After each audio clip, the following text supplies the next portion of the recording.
Good morning everybody. I'm doctor అయోధ్యాకే psychiatrist Vijayawada. నమస్తే doctor గారు. ఈ పిచ్చి, ఉన్మాదం, స్కిజోఫ్రీనియా ఇలాంటి రకరకాల పదాలు విన్నాము.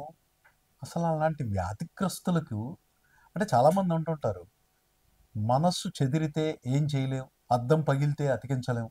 నో, ఈ రోజున అద్దం పగిలితే అరాల్డేట్తో అతికించగలుగుతున్నాం, మనసు చెదిరితే మానసిక వైద్యంతో బాగు చేయగలుగుతున్నాం. అలాగే స్కిజోఫ్రీనియా వ్యాధిగ్రస్తులు, ఉన్మాదం కానీ పిచ్చి కానీ ఇలాంటి జబ్బు వ్యాధి లక్షణాలని మనం గుర్తిస్తే మానసిక వైద్యం ఉంది. ఈ రోజున ప్రపంచవ్యాప్తంగా న్యూ ఇయర్గా సైంటిఫిక్గా ఏటిపికల్ యాంటీసైకోటిక్స్ అనే ఫార్మకోథెరపీ మెడిసిన్స్ లభ్యమవుతున్నాయి. మానసిక వైద్యులు ఈ వైద్య విధానాన్ని చాలా చక్కగా ప్రపంచవ్యాప్తంగా అవలంబిస్తున్నారు.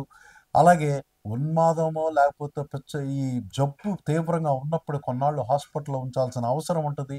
ఈ జబ్బుకు అనుగుణంగా ఆత్మహత్య తలంపులు అవి ఎక్కువగా ఉన్నప్పుడు, అలాగే ఈ జబ్బు కెటటోనియా అనే స్టేజ్లో ఉన్నప్పుడు, ఇంకా కొన్ని రకాల స్టేజెస్లో వాళ్ళకి అవసరమైతే ఎలక్ట్రోషాక్ థెరపీ ట్రీట్మెంట్ కూడా ఇవ్వడం జరుగుతూ ఉంది.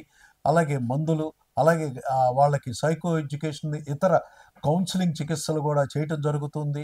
అలాగే డిశ్చార్జ్ చేశాక కూడా ఫాలో అప్గా OPD treatment, out patient therapy విభాగంలో అవుట్ పేషెంట్గా పీరియాడికల్గా 2 నెలలకి 3 నెలలకి వాళ్ళని చెక్ చేసి మందుల్ని వాడుతూ దీర్ఘకాలికమైన చికిత్స, ప్రొఫిలాక్టిక్ మెయింటెనెన్స్ మేనేజ్మెంట్ థెరపీ కూడా వీళ్ళకి చేసి వీళ్ళని మంచి మానసిక స్థితిలో, మామూలు స్థితిలో ఉంచగలుగుతూ ఉన్నారు. వీళ్ళ యొక్క దైనందిన జీవితం, వీళ్ళ వ్యక్తిగత, వృత్తిగత, దాంపత్య, కుటుంబ, ఆర్థిక, సామాజిక జీవితాలని బాగు చేసిన వాళ్ళం అవుతాం.